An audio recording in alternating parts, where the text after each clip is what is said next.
Civic volunteer নিজের বউকে দিয়ে দিলেন অন্যের হাতে। শেষ হলো 11 বছরের দাম্পত্য। স্ত্রী স্বামীর কাছে সব খুলে বলে দিলেন। স্ত্রীকে তার প্রেমিকের সঙ্গে দাঁড়িয়ে থেকে বিয়ে দিলেন স্বামী। স্ত্রীর সঙ্গে তার প্রেমিকের যখন বিয়ে হচ্ছে তখন সোশ্যাল মিডিয়ায় তার লাইভ দেখালেন সিভিক ভলেন্টিয়ার। 11 বছরের দাম্পত্যের কথা ভাবলেন না, স্বামীকে লুকিয়ে অন্য এক পুরুষকে মন দিয়ে ফেলেছেন নদিয়ার সিভিক ভলেন্টিয়ারের স্ত্রী। জানাজানি হতেই স্বামীর কাছে গৃহবধূ স্বীকার করলেন তার প্রেমের কথা। সব শুনে রাগলেন না মহিলার স্বামী, বরং দীর্ঘ 11 বছরের দাম্পত্য জীবনের রীতি টেনে নিজ হাতে স্ত্রীকে তুলে দিলেন তার প্রেমিকের হাতে। ধানতলার আরংঘাটার সলুয়া গেটের বাসিন্দা সিভিক ভলেন্টিয়ার হিরণময় শুক্রবার আরংঘাটার এক কালী মন্দিরে প্রাক্তন স্ত্রীর নতুন জীবনের সাক্ষী থাকলেন। মুখে এক বিষণ্ণ হাসি আর বুকে চাপা পাথর নিয়ে গৃহবধূ ছেড়ে গেলেন স্বামী এবং তাদের 2 সন্তানকে।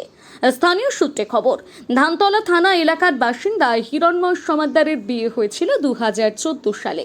স্ত্রীর নাম সুপ্রিয়া সমাদ্দার। সুপ্রিয়া নতুন প্রেমের টানে ইতি টানলেন তাদের দীর্ঘ দাম্পত্য জীবন। ছেড়ে গেলেন স্বামী এবং তাদের 2 সন্তানকে। আমার নাম হিরণময় সমাদ্দার। আমি সিভিক পুলিশে কাজ করি, কল্যাণীতে আমার পোস্টিং, হেডকোয়ার্টারে। আমি আজকে নিচে দাঁড়িয়ে থেকে আমার বউয়ের আমি বিয়ে দিলাম সুব্রত কুণ্ডু, ডাকনাম টোটন কুণ্ডু।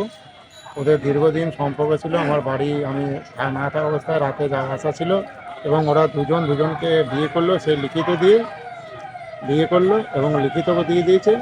ওরা ওর মতন সুখে থাক, আমি চাই আমার বউ যেখানে সুখে শান্তিতে থাকবে সেখানে থাক। আমি ওদের ভালোবাসার মর্যাদা দিয়েছি, আমি ওদের বিয়ে দিয়ে দিয়েছি। ওরা স্বেচ্ছায় বিয়ে করছে। আপনি এখন কি চাইছেন? আমি চাই ও বিয়ে করেছে, ও স্বেচ্ছায় থাক, আমাকে ডিভোর্স দিয়ে দিক, আমি আমার মতন থাকি। আমার ছেলে মেয়ে নিয়ে আমি থাকি, ছেলে মেয়ে আমাকে দিন দিতে, ছেলে মেয়ে আমাকে। নতুন বিয়ের আগে সুপ্রিয়া একটি মুচলেখা লিখে দেন, যেখানে তিনি স্পষ্টভাবে জানান যে তিনি স্বেচ্ছায় এই বিয়ে করছেন।